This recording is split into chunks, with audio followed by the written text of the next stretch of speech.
कर्पूरगौरम करुणावतारम संसार सारम भुजगेंद्रहारम सदा वसंतम हृदयारविंदे भवम भवानी सहितम नमामि। नमस्कार, लक गुरु शो में आपका स्वागत है। मैं हूँ ज्योतिषाचार्य डॉक्टर अरविंद त्रिपाठी। लक यानी भाग्य। भाग्य सर्वदा हमारे जीवन को प्रभावित करता है, कभी अनुकूल रूप में तो कभी प्रतिकूल रूप में, तो कभी चुनौतियों के रूप में। जब भाग्य हमारा साथ देता है तो कठिनाइयों में भी हमें आसानी से रास्ता मिल जाता है। आखिर कैसे खुलेगा सौभाग्य का द्वार, कैसे जीवन सुख समृद्धि और खुशी के नित नए फूल खिले, इस विशेष कार्यक्रम में मैं ज्योतिष और वास्तुशास्त्र की दृष्टि से आपका मार्गदर्शन करूंगा। मैं आपको बताऊंगा कि आपके ग्रहों का किस्मत कनेक्शन क्या है, रोजगार, व्यापार, परिवार, संबंध, स्वास्थ्य, आपके जीवन के हर मोड़ पर आपका को क्या करना चाहिए, क्या नहीं करना चाहिए, किन मंत्रों का जप करें, किसकी पूजा करें, भाग्य लक्ष्मी को कैसे प्रसन्न करें, इसके लिए क्या उपाय करें, ये सारी बातों पर मैं विस्तृत रूप से आपसे वार्ता करूंगा। अब आइए हम बात करते हैं तुला राशि का सूर्य लग्न से लेकर के द्वादश भाव में उसका क्या प्रभाव पड़ेगा। तो बात करते हैं तुला राशि के सूर्य का लग्न में हो तो क्या होगा। शुक्र का घर हो गया, तुला राशि का स्वामी होता है शुक्र। सिंह राशि में सूर्य अपने घर का होता है, तुला राशि में नीच का होता है, मेष राशि में उच्च का होता है। तो तुला शुक्र के होने के नाते व्यक्ति का व्यक्तित्व आकर्षक होता है, प्रभावशाली होता है। इन लोगों की हाइट बड़ी अच्छी होती है, कम से कम 5'9" से 5'11", 6 तक होते हुए देखा गया है। देखने में सुंदर होते हैं, सुशील होते हैं। लेकिन वहाँ चूंकि तुला राशि का सूर्य नीच का है, तो जब नीच का सूर्य हो तो व्यक्ति के स्वभाव में परिवर्तन हो जाता है। ऐसे लोग क्रूर सोच के होते हैं, किसी की बात नहीं मानते, तानाशाह होते हैं, अपनी वाली करते हैं, और परिवार में रह करके लगता है कि बहुत अच्छा कर रहे हैं तो अपने भाई बंधु परिवार पर वो तानाशाही रूप अपनाते हैं।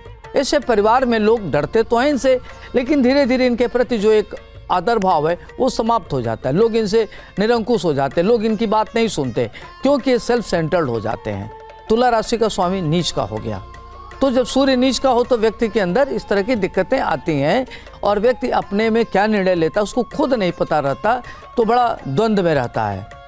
कई बार तानाशाही, कई बार सेल्फ सेंटर्ड होकर के सोचता है, जिससे उसके परिवार में एक मान सम्मान में न्यूनता आती है, जो इसको एक प्रतिष्ठा मिलनी चाहिए नहीं मिलता, और व्यक्ति तानाशाही प्रवृत्ति अपनाता है। व्यक्तित्व में उसके तमाम तरह के खोट होते हैं। तो देखा जाए तो नीच का सूर्य व्यक्ति के व्यक्तित्व में तमाम तरह की दिक्कतें पैदा करता है। लेकिन कहते हैं कि अगर 1, 4, 7, 10 में सूर्य नीच का हो तो वो नीच भंग बना देता है।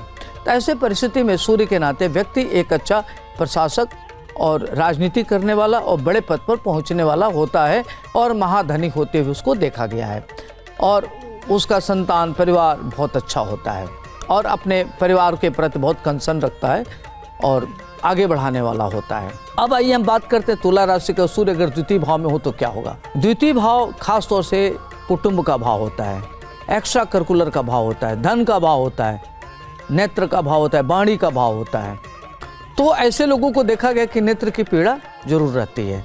शुक्र होने के नाते व्यक्ति एक्स्ट्रा करिकुलर वाला होता है, वर्सेटिलिटी में रहता है, मल्टी डायमेंशनल फील्ड में काम करता है, क्रिएटिव होता है, और नृत्य गायन संगीत में बहुत अच्छा काम करता है।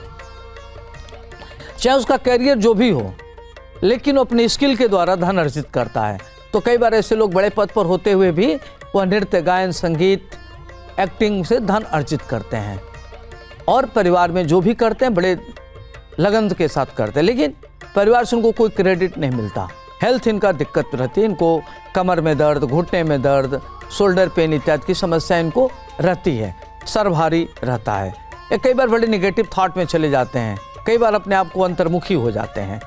तो इनकी सोच के नाते इनको दिक्कत होती है। लेकिन सूर्य द्वितीय भाव में व्यक्ति को आगे बढ़ाता है, एक्स्ट्रा करिकुलर से धन अर्जित होता है। अब आइए हम बात करते हैं अगर तीसरे भाव में सूर्य हो तो उसका क्या प्रभाव पड़ेगा। तो तीसरा भाव कहते हैं कि ये पराक्रम का भाव है, भाई बंधु का भाव है, पारिवारिक स्थिति का भाव से देखा जाता है।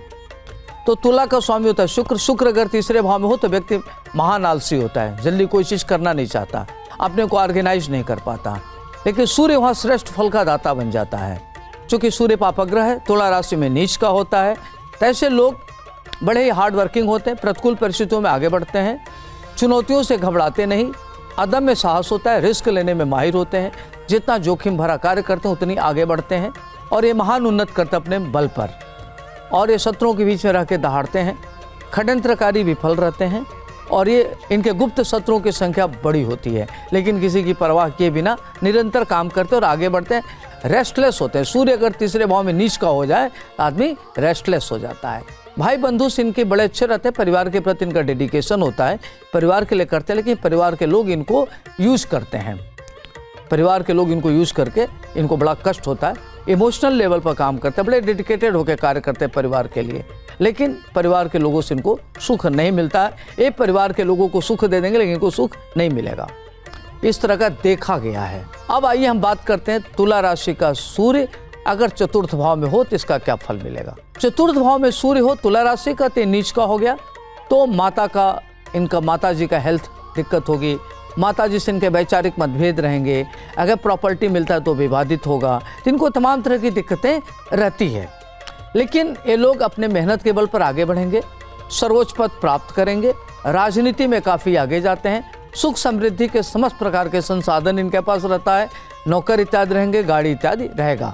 नौकर से इनको कष्ट मिलेगा, नौकर इनके यहाँ टिक नहीं पाते, नौकर से इनको कष्ट मिलता है। गाड़ी इत्यादि हो तो अच्छा बड़े लेवल की गाड़ियाँ होती हैं, चतुष्पद वाहन की कमी नहीं रहती, घर इनके पास अच्छा रहेगा, तो देखा जाए तो इनका जीवन काफ़ी सुखमय और अच्छा व्यतीत होता है।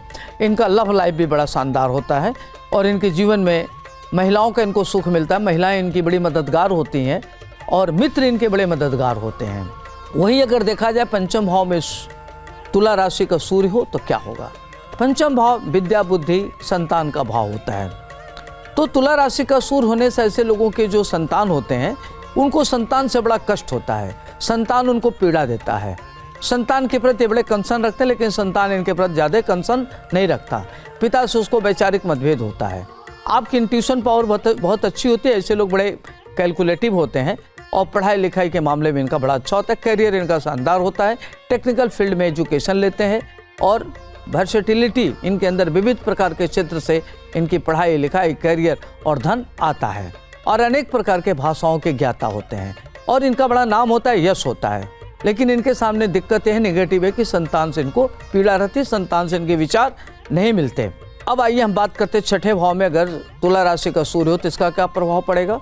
तुला राशि शुक्र का घर हो गया तो आपके गुप्त शत्रुओं की संख्या में वृद्धि होगी, आँख की प्रॉब्लम, रोग और कर्जा हमेशा आपको सताते रहेगा, दिक्कत रहेगी, प्रतिकूल परिस्थिति में आपके दिक्कतें आती हैं, प्रतिकूलता लिए रहता है, चुनौतियां बहुत आती हैं। सूर्य वहाँ नीच का होकर के शत्रुहंता योग बना देता है, तो आप अपने मेहनत के बल पर आगे बढ़ेंगे, शत्रुओं के बीच में रहते हुए ललकारते रहेंगे। प्रॉपर्टी इत्यादि को लेकर के अगर कोई प्रॉपर्टी मिला है तो डिस्प्यूट हो सकता है, उसमें आपको कोर्ट कचहरी का सामना करना पड़ेगा, किसी महिला मित्र के द्वारा आप अपमानित हो सकते हैं। तो सूर्य छठे भाव में मान सम्मान में कमी देता है, न्यूनता देता है और व्यक्ति को रोग और शत्रु में अपने को घिरा हुआ महसूस करता है, थोड़ी सी लाइफ संघर्षमय हो जाती है। उसका इंट्यूशन पावर बहुत अच्छा होता है, व्यक्ति अध्यात्म में रुचि रखता है, पूजा पाठ करके अपने निगेटिव चीज़ों को दूर कर सकता है। अब आइए हम बात करते हैं तुला राशि का सूर्य अगर सप्तम भाव में हो तो क्या होगा।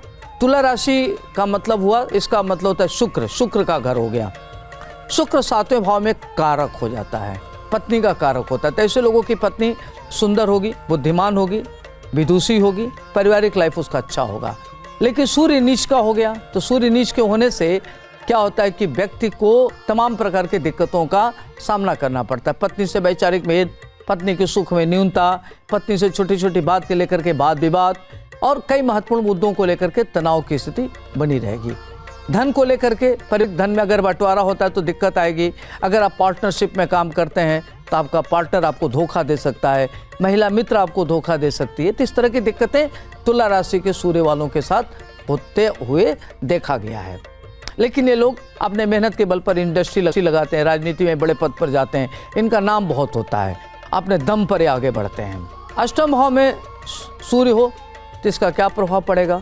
तुला राशि अष्टम भाव में तो व्यक्ति लालित्य कला में माहिर होता है, धन धान किसकी स्थिति बहुत अच्छी होती है, उसको पैतृक संपत्ति प्रचुर मात्रा में मिलता है, आँख की उसको प्रॉब्लम होती है। इस तरह के लोग बड़े क्रिएटिव होते हैं, फिल्म बनाते हैं, कहानी लिखते हैं, फिल्म उसकी बड़ी अच्छी हिट हो जाती है और एक अलग तरीके की उनकी पहचान होती है। ये ललित कला में बहुत आगे बढ़ गए हैं। स्केचिंग है, पेंटिंग है, डांस है, नृत्य गायन में इनका बड़ा अच्छा रोल रहता है। ग्रंथ लिखते हैं और इनको सिक्स सेंस इनका बहुत अच्छा होता है। इनकी जानकारी बहुत अच्छी होती है, किसी विषय में इनको गहरा ज्ञान होता है। गुप्त ज्ञान इनको बहुत होता है। तंत्र मंत्र में इनकी बड़ी गहरी रुचि होती है, आध्यात्मिक होते हैं। लेकिन इनको हेल्थ वाइज काफ़ी प्रॉब्लम रहती है। मौसम चेंज, सर्दी जुकाम, एलर्जी, ईचिंग, स्किन डिजीज इनको होते हुए देखा गया है। अब आइए हम बात करते हैं तुला राशि का सूर्य अगर 9वें भाव में हो तो क्या होगा। 9वें भाव में कोई भी ग्रह, पापग्रह हो, स्वगृही हो या उच्च का हो या नीच का हो, श्रेष्ठ फल का दाता हो जाता है। तो तुला राशि का सूर्य व्यक्ति को बहुत धनवान बनाता है, भाग्यशाली बनाता है। ऐसे लोग प्रतिकूल परिस्थिति में भी अगर वह नीचे से भी हैं तो ऊपर आ जाते हैं, संघर्ष करके बहुत आगे बढ़ते हैं। उनका भाग्य साथ देता है, भाग्य से उनके सारे कार्य संपन्न होते हैं, आध्यात्मिक होते हैं, वेल कनेक्टेड होते हैं। समाज में इनकी बड़ी अहम भूमिका होती है। सामाजिक ज्ञान इनको बहुत होता है। साहित्य के क्षेत्र में इनकी बड़ी अच्छी अभिरुचि होती है। अध्यात्म में इनकी गहरी रुचि होती है। अकल्ट साइंस में इनकी रुचि होती है। और जितने महत्वपूर्ण धार्मिक ज्ञान है उसमें ये काफ़ी इनकी भूमिका महत्वपूर्ण होती है। मंदिर इत्यादि का निर्माण कराते हैं, प्रवचन इत्यादि के कार्यों में बढ़ चढ़ करके हिस्सा लेते हैं। और इस तरह के लोग अपने धार्मिक अनुष्ठान में भी गहरी रुचि रखते हैं। परिवार को आगे बढ़ाते हैं। अगर किसी प्रकार की परेशानियां आती हैं तो घबराते नहीं हैं, पूजा पाठ के द्वारा आगे बढ़ते हैं। धर्म में इनकी गहरी रुचि होती है। माता पिता से इनके संबंध अच्छे होते हैं। रोग और शत्रु के बीच में रहते हुए भी ये अजात शत्रु होते हैं। 10वें भाव में अगर तुला राशि का सूर्य हो तो ऐसे लोगों को पिता से वैचारिक मतभेद होता है। पिता से हमेशा वाद विवाद रहती है। पिता अपना संपत्ति नहीं देना चाहते। पिता से हर मुद्दे पर अगर इनको प्रॉपर्टी को लेकर के, पैतृक संपत्ति को लेकर के इनको कोर्ट कचहरी तक जाने की जरूरत पड़ जाती है। परिवार से इनका काफ़ी अच्छा रिश्ता होते हुए नहीं देखा गया है। लेकिन ये लोग प्रशासन में उच्च पद पर जाते हैं, राजनीति में उच्च पद पर जाते हैं। धन धान की इनकी स्थिति बहुत अच्छी होती है और महत्वपूर्ण पद पर रहते हुए देखा गया। इंडस्ट्री लगाते हुए इनको देखा गया है। राजनीति में काफ़ी आगे जाते हैं। नेतृत्व होती है, विजनरी होते हैं। विजन, अपने विजन को कैसे इम्प्लीमेंट किया जाए, इनके अंदर अद्भुत कला होती है। बहुत अच्छी बातें करते हैं। ओरेटर अच्छे होते हैं, डिबेटर अच्छे होते हैं। पिता से इनके संबंध अच्छे होते हुए नहीं देखे गए। पिता से इनके वैचारिक मतभेद रहते हैं। इनको देखा गया कि हेल्थ इशू तमाम रहते हैं। इनको चोट चपेट लगने की संभावना बनी रहती है। लीवर और किडनी की इनको प्रॉब्लम होते हुए देखा गया है। अगर वहीं 11वें भाव में तुला राशि का सूर्य हो तो देखा गया कि व्यक्ति भारतीय प्रशासनिक सेवा में जाता है और उसके कई जॉब बदलते हैं। वो तीसरे चौथे जॉब जब प्राप्त करता है तब उसके लिए अच्छा होता है। इसे लोग खासतौर से साइंस के विद्यार्थी होते हैं। विज्ञान में काफ़ी गहरी रुचि होती है। ये रिसर्च तक इनको करते हुए देखा गया है। धन धान की इनकी स्थिति बहुत अच्छी होती है। लेकिन ऐसे लोग गरीबी में आगे बढ़ते हैं। उनका पारिवारिक स्थिति बहुत अच्छा होते हुए नहीं देखा गया है। लेकिन ये लोग शादी के बाद बहुत आगे बढ़ते हैं, अपने जीवन में महान उन्नत करते हैं, आर्थिक रूप से संपन्न होते हैं, अपनी प्रतिष्ठा को लेकर कोई समझौता नहीं करते और जो काम करते हैं बड़े ईमानदारी के साथ रहते हैं। और इनके अंदर आध्यात्मिक रुचि होती है। ईश्वर में इनकी आस्था होती है। लोगों के लिए मददगार होते हैं, बड़े इमोशनल होते हैं। कई बार ये सॉफ्ट टारगेट लोगों के लिए बन जाते हैं। अब आइए हम बात करते हैं तुला राशि का सूर्य अगर 12वें भाव में हो तो क्या होगा। 12वां भाव खासतौर से लोगों को देखा गया कि विदेशों में जाते हैं और कई बार इनको लोग बहुत धोखा देते हैं। ये बहुत ज़्यादा किसी पर भरोसा कर लेते हैं तो इनकी इंटीग्रिटी डाउटफुल हो जाती है। और भारतीय प्रशासनिक सेवा में ये विदेशों में बड़े लेवल पर काम करते हैं, बैंकिंग वगैरह में बड़ा काम करते हैं, इंडस्ट्री इत्यादि लगा लेते हैं, एक्सपोर्ट इंपोर्ट का काम करते हैं। धन धान की इनकी स्थिति बहुत अच्छी होती है। लेकिन इनका एक्स्ट्रा बैंगेंट नेचर, इनके खर्चे बहुत होते हैं तो खर्चे इतने अनाप शनाप बढ़ा लेते हैं। चूँकि शुक्र का काम है लग्जरी, तो लोग लग्जरी में जीना चाहते हैं तो इनके खर्चे बहुत अनाप शनाप होते हैं। तो धन इकट्ठा नहीं कर पाते, जीवन जीते हैं बड़े शानदार तरीके से। तो देखा जाए तो 12वें का सूर्य व्यक्ति को अछूत कीर्ति, नेम, फेम, सम्मान और अपना जीवन व्यक्ति शानदार तरीके से जीने वाला होता है, दिल खोल के जीता है। तो जो तुला राशि वाले जातक हैं मेष लग्न से लेकर के और 12 भाव तक, तो सूर्य इसमें नीच का होता है। नीच का सूर्य हमेशा अच्छा नहीं मानते। सूर्य चूंकि पापग्रह है तो इसमें इसका पापत्व तो बढ़ जाता है। तो ऐसे लोग आक्रामक हो जाते हैं, क्रूएल्टी इनकी बढ़ जाती है, इमोशंस कम हो जाते हैं। तो इसका ध्यान रखना चाहिए। जितना बैलेंस रहेंगे उतना उनके लिए अच्छा रहेगा। तो अपने को गाय को रोटी खिलाना, गायत्री मंत्रों का जप करना, ओम भूर भुवः स्वः तस्वितुर्वरेण्यम भर्गो देवस्य धीमहि धियो यो न प्रचोदयात्। इस मंत्र का जप करना, गाय को रोटी गुड़ खिलाना और गायत्री उपासना करना और हवन करना, इससे आपका सूर्य ग्रह मजबूत होगा। सूर्य की जो नेगेटिविटी है वो डाइल्यूट होगी और आप महान उन्नति कर सकते हैं। तो ये छोटे छोटे उपाय करके अपने जीवन को शानदार बना सकते हैं। आज के लिए इतना ही, मुझे दीजिए इजाज़त। आपका दिन शुभ हो, मंगलमय हो। नमस्कार।